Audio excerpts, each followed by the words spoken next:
Hello everyone, welcome back to my channel.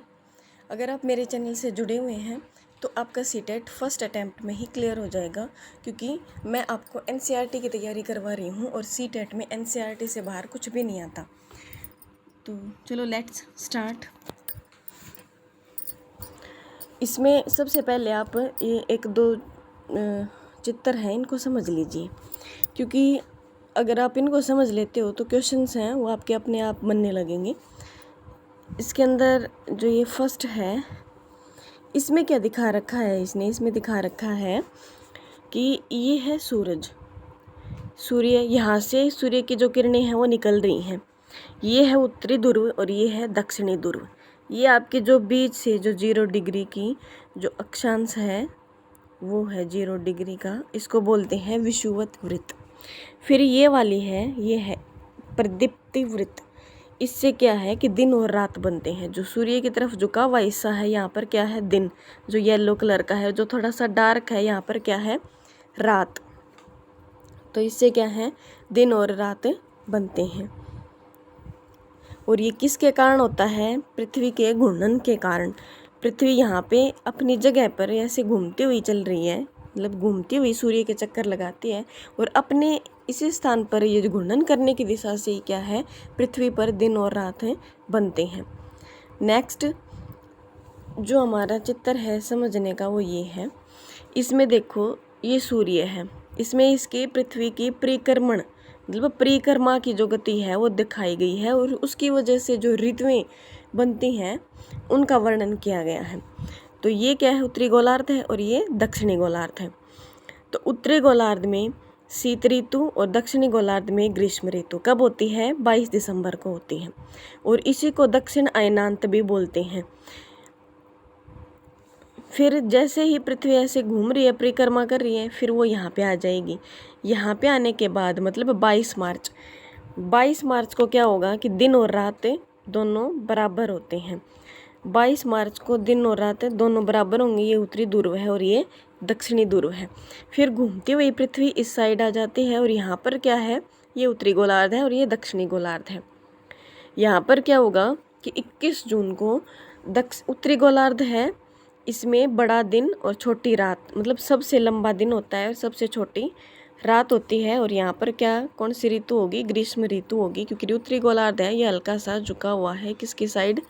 सूर्य की side.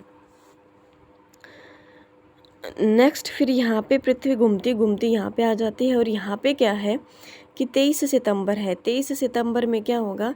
विषुव। विषुव को क्या होता है कि दिन और रात हैं दोनों बराबर होते हैं, और ये 2 बार आता है, 22 मार्च को और 23 सितंबर को। ये हमने क्या पढ़ा? पृथ्वी की परिक्रमण एवं ऋतुएं। अब क्वेश्चन स्टार्ट करते हैं। चैप्टर नंबर 3 है ये। फर्स्ट क्वेश्चन क्या है इसमें?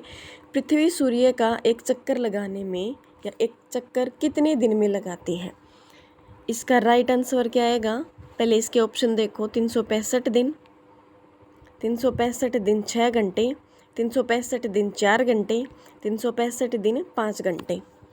इसका राइट आंसर आएगा ख, 365 दिन 6 घंटे। नेक्स्ट क्वेश्चन है, 21 जून को कौन सी रेखा पर सूर्य की किरणें सीधी होती हैं? 21 जून को हमने देखा कि उत्तरी गोलार्ध में क्या होता है कि जो सूर्य की जो किरणें हैं वो पड़ती हैं, मतलब कर्क रेखा पर। उत्तरी गोलार्ध में कौन सी रेखा है? कर्क रेखा, और दक्षिणी गोलार्ध में मकर रेखा। 21 जून को कहाँ पर सबसे लंबा दिन व सबसे छोटी रात होती है? ऑप्शन है उत्तरी गोलार्ध में, दक्षिणी गोलार्ध में, विषुवत वृत्त में, या फिर इनमें से कोई नहीं। आप सभी को पता है कि 21 जून को ही क्या होता है कि कर्क रेखा पर सीधी सूर्य की किरणें पड़ती हैं, और कर्क रेखा उत्तरी गोलार्ध में है। नेक्स्ट क्वेश्चन है, 22 दिसंबर को कौन सी रेखा पर सूर्य की किरणें सीधी पड़ती है?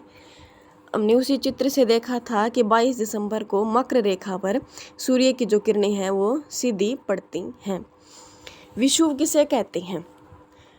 ऑप्शन है पूरी पृथ्वी पर दिन रात बराबर हों, उत्तरी गोलार्ध में दिन बड़े व रातें बड़ी व दिन छोटे, दक्षिणी गोलार्ध में दिन बड़े व रात छोटी, और उपयुक्त में से कोई नहीं। देखो हमने अभी देखा कि विषुववृत्त में विषुव जब होता है तो क्या होता है, दिन और रात बराबर होते हैं। नेक्स्ट है अपना, पूरी पृथ्वी पर दिन व रात बराबर कब होते हैं? 21 मार्च को, 23 सितंबर को, उपयुक्त दोनों या फिर उपयुक्त में से कोई नहीं।